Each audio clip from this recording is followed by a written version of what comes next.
Everyone नमस्कार। आज हामीले 21 डे च्यालेन्जको ह्याबिट नम्बर 3 मा छौं। ह्याबिट नम्बर 3 मा हामीले मेडिटेसनलाई लिएका छौं।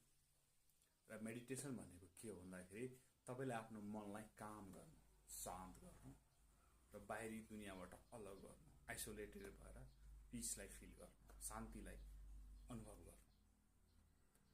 यो तपाईले धेरै गर्नु पर्दैन। Just start with the 5 minute 5 minute लागि स्टार्ट गर्नुस्।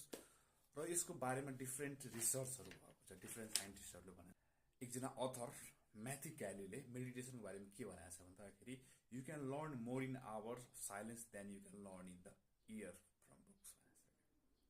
तपाईले 1 घण्टामा जति साइलेन्सबाट सिक्न सक्नुहुन्छ नि, मेडिटेसनबाट सिक्न सक्नुहुन्छ नि, त्यति तपाईले वर्षौं लगाएर किताबबाट सिक्न सक्नुहुन्न भनेको छ। मेडिटेसनको यति धेरै बेनिफिट्सहरुले छ। अर्को मेडिटेसनको धेरै नै रिसर्चहरु भएको छ। रिसर्चको कुराहरु म एक दुईटा राख्छु। मेक्सिकन युनिभर्सिटीमा भएको रिसर्च हो यो चाहिँ 10,000 मान्छेहरुमा भएको रिसर्च हो र जसमा सम्पूर्ण सबै ग्रुप्स एज ग्रुपका मान्छेहरु, सबै समुदायका मान्छेहरु, डिफरेन्ट कन्ट्रीजका मान्छेहरु राखियो र त्यहाँ रिसर्च गर्न थालियो। यो रिसर्च चाहिँ 20 मिनेट मेडिटेसन हरेक दिन गरेको मानिसहरुको बीचमा भयो र 3 महिनाको लागि भएको थियो यो रिसर्च। र यो रिसर्चमा के पत्ता लाग्यो भन्दाखेरि टिनेजर जो यंगर सिटिजन्सहरु थिए, जसको एज 30 वर्ष भन्दा कम थियो, उनीहरुको मेन्टल फोकस र कन्सन्ट्रेसन एकदमै हाई भएको देखियो। 60 देखि 65% इन्क्रिज भएको देखियो उनीहरुको फोकस।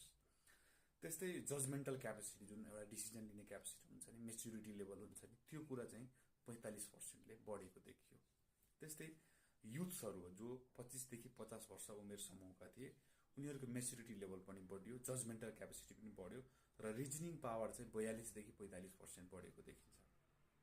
त्यस्तै सिनियर सिटिजन जो 60 प्लस का थिए, बुढेसकाल लागेका व्यक्तिहरु थिए, उहाँहरुको इम्युन सिस्टम 62% ले बढेको देखियो।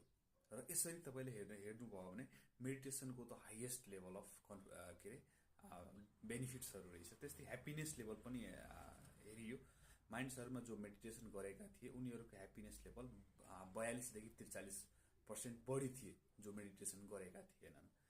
र यति मात्रै होइन, मेडिटेसनले तपाईको एंजाइटी भनेको चिन्ता, डर, त्रास, डिप्रेसनका कुराहरु पनि घटेको देखियो के, किनकि त्यहाँ कोर्टिसोल लेभल भन्ने एउटा हुन्छ, त्यसले गर्दाखेरि इम्प्याक्ट पाइरहेको हुन्छ।